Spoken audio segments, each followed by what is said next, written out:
Hello friends, नमस्कार। मैं उदय कुमार आप सभी का स्वागत करता हूं अपने बेहद विशेष कार्यक्रम। मित्रों, 3:04 5 मिनट हो चुके हैं। तकनीकी गड़बड़ियों के कारण मैं 5 मिनट देर से आप सभी के साथ जुड़ रहा हूं, लेकिन मेरे मित्रों, और दिनों की तरह आज भी हमारे साथ खबरें तमाम हैं, नई ताज़ा तरीन खबरें हैं, नई खबरें हैं, और उन सभी खबरों से मैं आप सभी को रूबरू कराऊंगा। बिना देर किए मैं आगे बढ़ूंगा मेरे मित्रों, और आप सभी को बताऊंगा कि top 10 news of the day, यानी कि आज की 10 ताज़ा तरीन खबरों के साथ मैं आप सभी के साथ जुड़ा हूं। मित्रों, खबरें हैं तमाम जिससे शायद आप हैं अनजान, और हर खबरों का आपको लेना है संज्ञान। इसीलिए प्रतिदिन की तरह आज भी मैं 3 बजे आप सभी के साथ जुड़ गया हूं मेरे मित्रों, और बिना देर किए मैं आगे बढ़ूंगा और आप सभी को आज की पहली और बड़ी खबर बताऊंगा। पहली और बड़ी खबर यह है मेरे मित्रों कि प्रधानमंत्री नरेंद्र मोदी ने 1,75,000 परिवारों को कराया है गृह प्रवेश आज। और इस मौके पर प्रधानमंत्री ने बोला कि इस बार आपकी दीपावली होगी खास। मेरे मित्रों, खबरों के विस्तार में जाऊंगा और आप सभी को बताऊंगा कि प्रधानमंत्री नरेंद्र मोदी ने प्रधानमंत्री ग्रामीण आवास योजना के अंतर्गत मध्य प्रदेश में 12,000 गांवों में निर्मित 1,75,000 आवासों का लोकार्पण किया और 1,75,000 परिवारों को गृह प्रवेश कराया। मेरे मित्रों, मैं आप सभी को बताऊं कि इस दौरान प्रधानमंत्री ने कहा कि गरीबी को हटाना है। मैं एक बार फिर से बोलूं मेरे मित्रों कि इस दौरान जो वीडियो कॉन्फ्रेंसिंग के जरिए जो है वो जो लाभुकों को, जो कि प्रधानमंत्री ग्रामीण आवास योजना के लाभुक हैं, उनको संबोधित किया प्रधानमंत्री ने वीडियो कॉन्फ्रेंसिंग के जरिए। और इस मौके पर उन्होंने कहा जो लाभुक जो हैं, जो जिनको ये आवास मिले हैं, उनको संबोधित करते हुए प्रधानमंत्री ने कहा है कि गरीबी को हटाना है तो गरीब को ताकतवर बनाना होगा। प्रधानमंत्री आवास योजना का उद्देश्य ही गरीबों को सशक्त बनाना है और इसका परिणाम भी नजर आने लगा है। प्रधानमंत्री ने कहा कि इस बार आप सभी की दीपावली, आप सभी के त्योहारों की खुशियां कुछ और ही होंगी। कोरोना काल नहीं होता, प्रधानमंत्री ने कहा कि कोरोना काल नहीं होता तो आज आपके जीवन की इतनी बड़ी खुशी में शामिल होने के लिए आपके घर का एक सदस्य, आपका प्रधान सेवक आपके बीच होता। मैं मित्रों आप सभी को बताऊं, प्रधानमंत्री ने इस मौके पर और क्या कुछ कहा, तो उन्होंने कहा कि सामान्य तौर पर प्रधानमंत्री आवास योजना के तहत एक घर बनाने में औसतन 125 दिन का समय लगता है, और कोरोना के इस काल में प्रधानमंत्री आवास योजना के तहत जो है घरों को सिर्फ 45 से 60 दिन में ही बनाकर तैयार कर दिया गया है, और आपदा को अवसर में बदलने का यह बहुत ही उत्तम उदाहरण है, ऐसा प्रधानमंत्री ने अपने संबोधन में कहा है। प्रधानमंत्री ने कहा कि पीएम गरीब कल्याण अभियान के तहत घर तो बन ही रहे हैं, हर घर जो है जल पहुंचाने का काम हो, आंगनबाड़ी और पंचायत के भवनों का निर्माण हो, पशुओं के लिए शेड बनाना हो, तालाब और कुएं बनाना हो, ग्रामीण सड़कों का काम हो, गांव के विकास से जुड़े ऐसे अनेक काम तेजी से किए गए हैं। इतना ही नहीं मेरे मित्रों, प्रधानमंत्री ने कहा कि पहले गरीब सरकार के पीछे दौड़ता था, अब सरकार लोगों के पास जा रही है। अब किसी की इच्छा के अनुसार लिस्ट में नाम जोड़ा या घटाया नहीं जा सकता। चयन से लेकर निर्माण तक वैज्ञानिक और पारदर्शी तरीका अपनाया जा रहा है। प्रधानमंत्री आवास योजना हो या स्वच्छ भारत अभियान के तहत बनने वाले शौचालय हो, इनमें गरीबों को सुविधा तो मिल ही रही है, बल्कि ये रोजगार और सशक्तिकरण का भी एक बड़ा माध्यम है। विशेष तौर पर हमारी ग्रामीण बहनों के जीवन को बदलने में भी ये योजनाएं जो है वो अहम भूमिका निभा रही हैं, ऐसा प्रधानमंत्री ने कहा है। प्रधानमंत्री नरेंद्र मोदी ने आगे कहा कि इसी 15 अगस्त को लाल किले से मैंने कहा था कि आने वाले 1000 दिनों में देश के करीब 6 लाख गांवों में जो है ऑप्टिकल फाइबर बिछाने का काम पूरा किया जाएगा, और पहले देश की 2.5 लाख पंचायतों तक फाइबर पहुंचाने का लक्ष्य रखा गया था। अब इसको गांव-गांव तक पहुंचाने का संकल्प लिया गया है, और जब गांव में भी जगह जगह बेहतर और तेज इंटरनेट आएगा, जगह जगह वाईफाई हॉट स्पॉट आएंगे, तो गांव के बच्चों को पढ़ाई और युवाओं को कमाई के बेहतर अवसर मिलेंगे। यानी कि गांव अब जो है वो वाईफाई से ही हॉट स्पॉट से नहीं जुड़ेंगे। और इसके साथ साथ प्रधानमंत्री जी ने कहा है कि गांव जो है अब वाईफाई के ही हॉट स्पॉट से नहीं जुड़ेंगे, बल्कि आधुनिक गतिविधियों के व्यापार कारोबार से भी हॉट स्पॉट बनेंगे। यानी गांव में ही अब जो है वो व्यापार और कारोबार कोई भी व्यक्ति, युवा जो है वो शुरू कर सकता है। यानी प्रधानमंत्री का कहना है कि अब जो है वो गांव जो है वो वाईफाई के ही हॉट स्पॉट से नहीं जुड़ेंगे, बल्कि आधुनिक गतिविधियों के व्यापार के भी हॉट स्पॉट गांव जो है वो बनेंगे, ऐसा जो है प्रधानमंत्री ने कहा है। इसी के साथ मेरे मित्रों मैं आगे बढ़ूंगा, और जैसा कि आप सभी जानते हैं कि बिहार में विधानसभा चुनाव होना है, तो बिहार से जो है तमाम खबरें हमारे साथ होती हैं। अभी भी खबर है मेरे मित्रों कई सारी। पहली खबर बिहार से जो है बिहार विधानसभा चुनाव 2020 को लेकर, जो बिहार असेंबली इलेक्शन 2020 है उसको लेकर मैं आप सभी को बताऊं तो बिहार विधानसभा चुनाव के सरगर्मी के बीच आज जो है वो एनडीए में सीट शेयरिंग को लेकर भारतीय जनता पार्टी और जनता दल यू के शीर्ष नेताओं की मुलाकात हुई। भारतीय जनता पार्टी के राष्ट्रीय अध्यक्ष जेपी नड्डा ने जो है वो जनता दल यू के राष्ट्रीय अध्यक्ष और मुख्यमंत्री बिहार के जो है नीतीश कुमार, उनसे मुलाकात कर सीट के बंटवारे पर मंत्रणा की चर्चा की। जेपी नड्डा के साथ जो है बिहार प्रभारी भूपेंद्र यादव, उसके बाद भारतीय जनता पार्टी के जो है प्रदेश चुनाव प्रभारी देवेंद्र फडणवीस, उप मुख्यमंत्री सुशील कुमार मोदी, भारतीय जनता पार्टी प्रदेश अध्यक्ष डॉक्टर संजय जायसवाल मौजूद रहे। वहीं दोनों शीर्ष नेताओं की मुलाकात के दौरान जो है वो जनता दल यू के भी वरिष्ठ नेता और सांसद ललन सिंह और कई सारे अन्य नेता भी जो है जनता दल यू के इस चर्चा के दौरान मौजूद रहे। मेरे मित्रों मैं आप सभी को बताऊं कि जनता दल यूनाइटेड के राष्ट्रीय अध्यक्ष और मुख्यमंत्री नीतीश कुमार और भारतीय जनता पार्टी के राष्ट्रीय अध्यक्ष जेपी नड्डा की मुख्यमंत्री आवास में जो हुई बैठक हुई है, मीटिंग हुई, उसमें जो है सीट शेयरिंग के अलावा चुनाव प्रचार और एनडीए की आगामी रणनीति को लेकर भी विस्तृत चर्चा हुई। और एनडीए की सहयोगी जो है वो लोक जनशक्ति पार्टी को लेकर भी नीतीश कुमार का तेवर काफी तल्ख रहा। और हम प्रमुख यानी हिंदुस्तानी अवाम मोर्चा के अध्यक्ष जो है जीतन राम मांझी, उनकी भूमिका को लेकर भी दोनों नेताओं के बीच चर्चा हुई।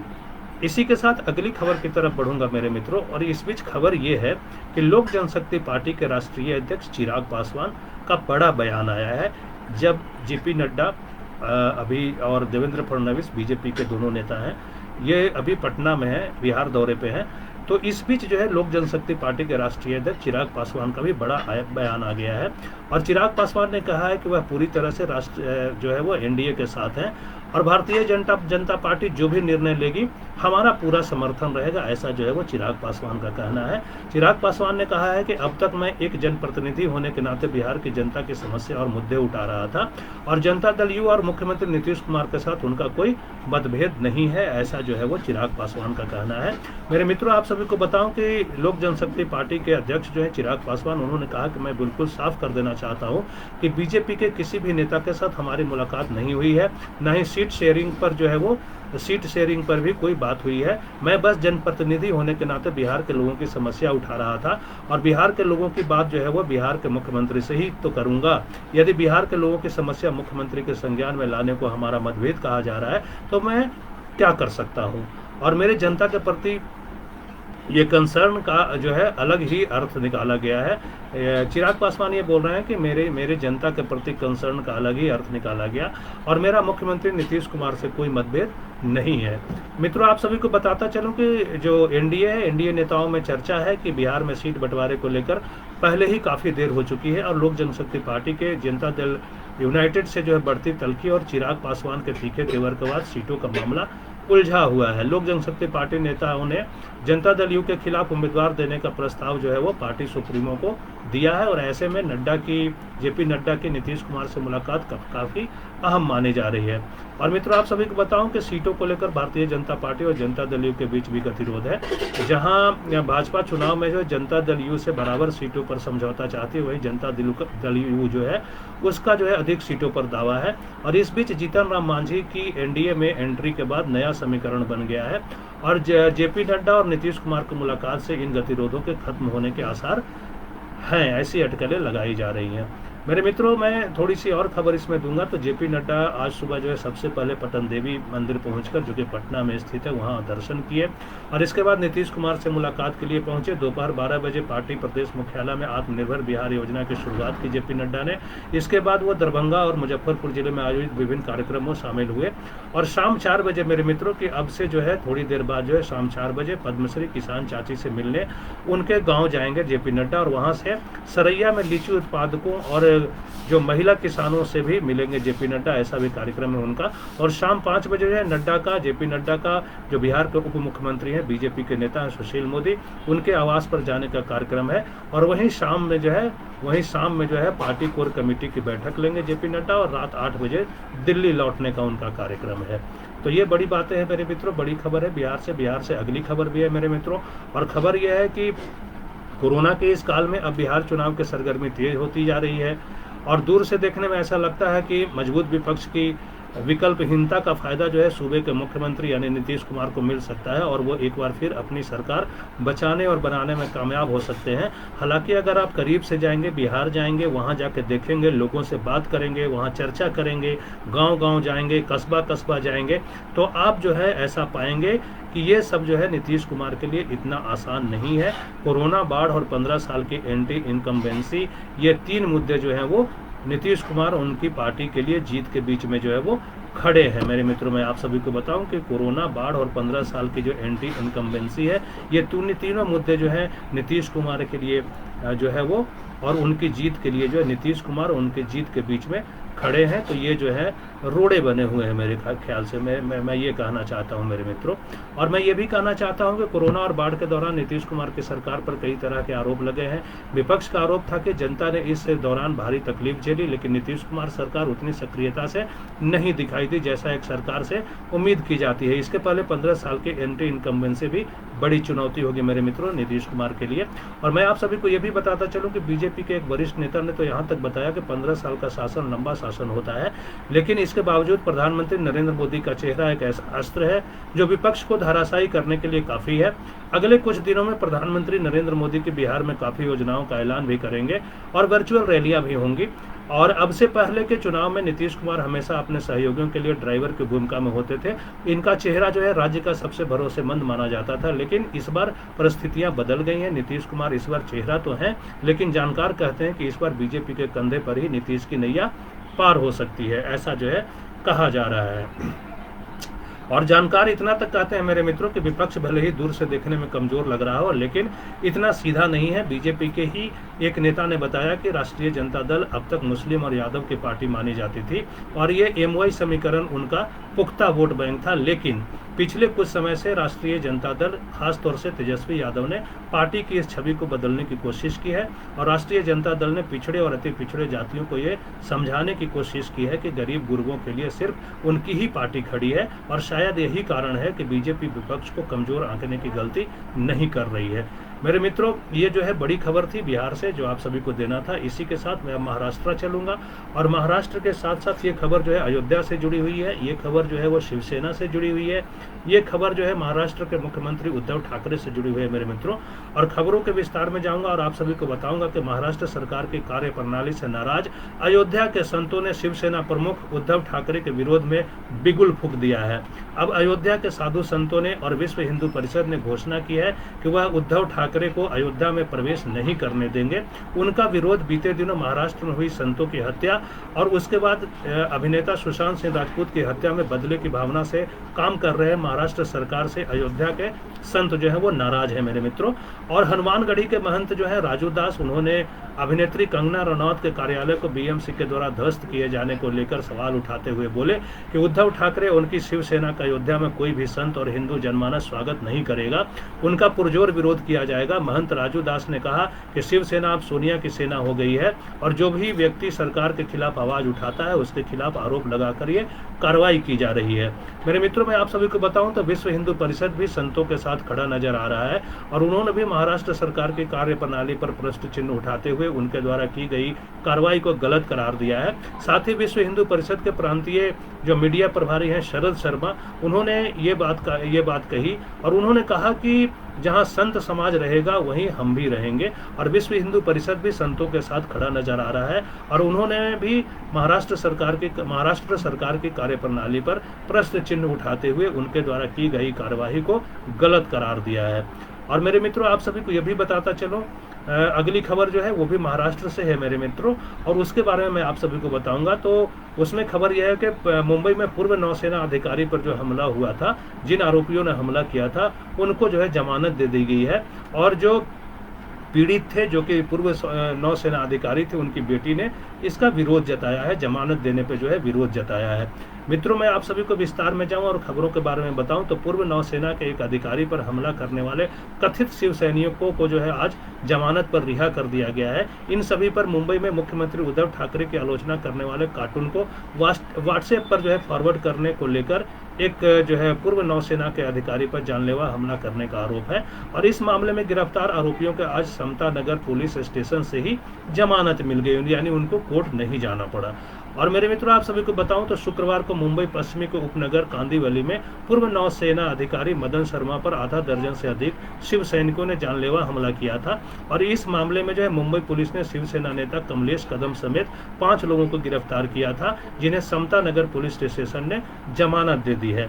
और मेरे मित्रों, आप सभी को बताऊं कि नौसेना के पूर्व अधिकारी की बेटी ने इस पे कहा है कि एक वरिष्ठ नागरिक पर हमला करना जो है, एक वरिष्ठ नागरिक पर हमला करना जो है उसको जो है उन्होंने गलत बताया है और उस पे जो है नौसेना पूर्व अधिकारी की बेटी ने कहा है कि एक वरिष्ठ नागरिक पर हमला किया गया है।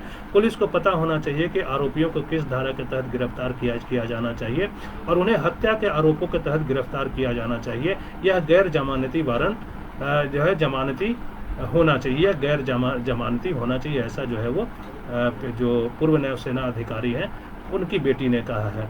और मेरे मित्रों, जो सेवानिवृत्त नौसेना अधिकारी है मदन शर्मा, उन्होंने कहा है कि हमारे देश में हर व्यक्ति को अपनी अभिव्यक्ति जाहिर करने की स्वतंत्रता है और व्हाट्सएप जो है लोगों से जुड़े रहने और जानकारी साझा करने का एक माध्यम है।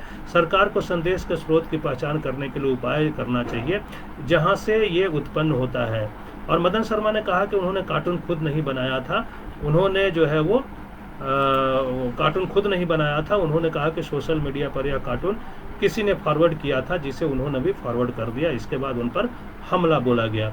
मैं मित्रों बताऊं, इस बीच जो है भारतीय जनता पार्टी के एक स्थानीय विधायक जो है अतुल भातखलकर, जो कि भारतीय जनता पार्टी के जो है विधायक है, उन्होंने शिव सैनिकों की इस दबंगई को लेकर एक ट्वीट किया है। उन्होंने ट्वीट किया कि अभिनेत्री कंगना रनौत के कार्यालय को तोड़कर जो है अपनी मर्दानगी दिखाने वाली सत्ताधारी शिवसेना ने अब सत्ता के मद में एक बुजुर्ग पूर्व नौसेना अधिकारी मदन शर्मा को जमकर पीटा, जिससे उनकी आंखों में जो है वो चोटें आ गई और शर्मा की जान लेने की कोशिश की गई, ऐसा जो है वो बीजेपी विधायक की तरफ से कहा गया।